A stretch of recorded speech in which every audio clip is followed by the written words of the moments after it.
we had a civil rights movement, we had a black president, therefore everything is fixed. And it's not.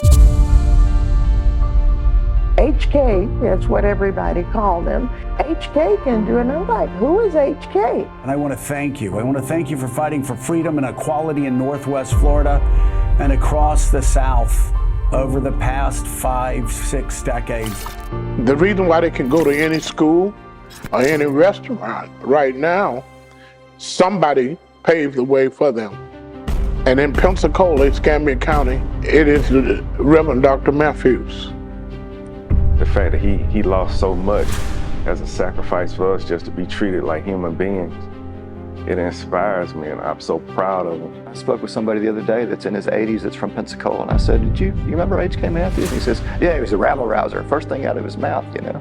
I used to get death threats on my telephone, and they would use the N-word and say, you're a dead man. My association with Reverend Matthews as to why people was making the death threats. Don't give up the fight. You still matter, you still have value, and as long as you have a voice, whether you use that voice to make a speech, to change a way that things have been done, to right or wrong, at whatever age, don't give up the fight. It's worth it. Your neighbor is worth it. That he doesn't move from a place of hate like Dr. King. He moved from a place of love for all people.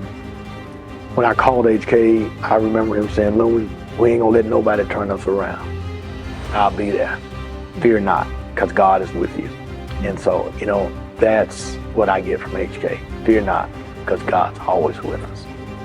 For me to offer my life to him, to say I want to be his armor bearer, his eyes and ears, to me, it should mean a whole lot to him.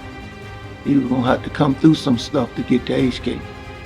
Because I know there would never have been an Al Sharpton or Ben Crump or any of us out here now if it hadn't been for trailblazers like H.K. Matthews. I'm so happy. God bless you.